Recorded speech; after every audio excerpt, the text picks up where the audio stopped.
A very blessed morning to each and every one of us. A very, very blessed day sa ating lahat, no? Every day is a blessed day. Hindi lang po isang araw. Lahat ng 7 araw na singkad na ginawa ng Diyos, pinagpala yan. Dahil kay Jesucristo na namatay sa krus at nag-alay at nag-atang ng kanyang buhay sa ikatutubos ng kasalanan ng sangkatauhan. And praise God, naganap na po niyang lahat. Ngayon po, it is finished na. At yan po ang topic natin sa umagang ito. Babasa natin dito sa Bible, ang it is finished. No? Ang yung death of Jesus. May significance po ito lahat. Okay, natin. Tingnan po natin, the death of Jesus. Mula po sa John chapter 19, umpisahan ko sa 28, di ko alam kung kailan ko matatapos, no? Basta basa lang tayo. Dito nagbabasa-basa lang tayo eh. Sorry for that. Later, knowing that everything had now been finished, and saw that Scripture would be fulfilled, Jesus said, I am thirsty. Take note that. Tandaan niyan. I am thirsty. A jar of wine, vinegar was there. So they soaked a sponge in it, put the sponge on a stalk on the hyssop plant, tulad ng nasa litratong yan, and lifted it to Jesus' lips. Parang itinusok nila sa isang, kung ano man yung parang matulis na yun at inabot nila kay Jesus Christ nung nakapako siya sa cross. Tingnan nyo, when he had received the drink, Jesus said, it is finished. With that, he bowed his head and gave up his spirit. Hanggang doon lang basa natin. So, 28 to 30 pala siya. No? Pinakamahalaga itong 30. When he had received the drink, Jesus said, it is finished. With that, he bowed his head and gave up his spirit. Ang Panginoong Jesus ang mapuri sa kanyang mga salita sa ating pagbasa ng kanyang mga banal na salita. I am thirsty. Pag nauuhaw tayo, diretso tayo sa rep natin, kukuha ng maiinom, whether meron kayong nilagay na soft drinks doon, meron kayong nilagay na 8 o'clock or tang or whatever. At higit sa lahat, meron kayong tubig, pamawi ng uhaw. Sa umaga naman, nagtitimpla tayo ng kape para pampainit ng sikmura. Pero ano ba talaga yung pagkauhaw na binanggit ni Jesus nung siya nakabayubay sa krus? Nauuhaw siya sa mga kaluluwa ng tao. Araw-araw, inaanyayahan niya ang mga tao na tanggapin ang kanyang ginawa sa krus. Patuloy yung pagkauhaw na yun in that sense. Mahal niya lahat ng tao. Gusto niya iligtas lahat ng tao.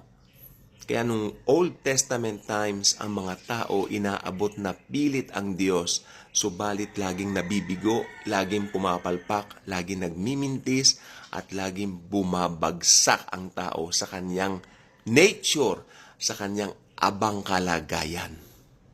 Subalit nang si Jesus ay nabayubay sa krus, siya ang ating perfect offering. Is the Lamb of God to take away the sin of the world. Amen? Naganap na po niya, na-accomplish na po niya ng perpekto. Kaya ngayon, patuloy ang kanyang pag-anyaya, nakalagay sa Book of Revelation, I am knocking at the door of your heart. Anyone who hears it and opens the door and let me in, we will sup together. Ibig sabihin, sabay kaming kakain sa kanyang table. Ibig sabihin nun, pag si Jesucristo ay nandito na sa table ng iyong puso, lagi kang busog spiritually. Lagi mong hahanapin ang mga bagay ng Diyos. Lagi mong hahanapin si Jesus at ang mga bagay tungkol sa Kanya. Tuloy natin. A jar of wine, vinegar was there. So they soak a sponge in it. Soak a sponge. Parang, soak. Binabad nila, no? Yung sponge doon sa vinegar. Tapos, put the sponge on a stalk. Yung parang ginagamit yan ng Parang matulis na bagay na ginagamit ng mga Romanong sundalo, no? Put the sponge on the stalk of the hyssop plant. Ayun, sa hyssop plant lang pala, para siyang para matulis na pinagputulan ng kahoy, no? And lifted it to Jesus' lips. When he had received the drink, Jesus said, "It is finished." Ano ang sinisimbolong vinegar na yan? Para po sa akin, ayon na rin sa binasa natin, yung sponge na yan, yung parang foam na yan, ay inilagay nila, sinoke nila sa vinegar. Ibig sabihin, sinoke nila at sumisimbolo yan sa kasalanan ng buong mundo. Maasim, mapait, hindi maintindihan ng lasa. No? At ito ay pinainom nila kay Jesus. At nang kanya po itong, sabi niya rito, when he had received the drink, Jesus said, "It is finished." Parang ganito yan. Lahat ng kasalanan ng mundo, ininom ko na. At nang na-receive niya ang drink, sumigaw siya, "Tetelestai, it is finished," naganap na. Kaya sino man, sabi ng aklat ng 1, whoever believes in Him will not perish but will have eternal life forever. Hindi mawawala ang kaligtasan at kailanman din nawawala ito. Jesus Christ is the one ang may control ng ating kaligtasan. Paano mawawala ang isang kaligtasan na kontrolado ng anak ng Diyos na si Jesus? Perpekto po ito. Kanyang pag-ibig hindi nagmamaliw, hindi nagbabago. Pag-ibig na walang hanggan na minsan ang ipinagkaloob sa atin. At ang epekto ng kanyang pag-ibig, araw-araw nating nararanasan sa mga buhay natin. Ano man ang pinagdadaanan mo, ano man ang situation mo, lahat ng yan temporary lang sapagkat aalisin yan ni Jesus. May kagalingan sa krus ng Kalbaryo. Hindi lang po kaligtasan o salvation ng kanyang pinagkaloob din niya ang kagalingan ng ating pisikal na katawan. Kaya kung babasahin natin ang Psalm 103 verses 2-5, ayan po ang mga benefits natin sa krus ni Jesus. Isa po diyan ay ang kagalingan ng ating pisikal na katawan. Ito po ay talagang mga benepisyong panglangit na kailanman ay hindi mawawala, hindi mabubura, magkasala ka man. Am I attracting anyone to commit sin? Of course not. Of course not. But what I am trying to tell you here is, mahina pa talaga ang human nature ng tao. Na born again ka sa espiritu, ngunit ang human nature mo nandiyan pa rin, no? Pero yung spirit mo, yun na ang bagong pagkatao mo.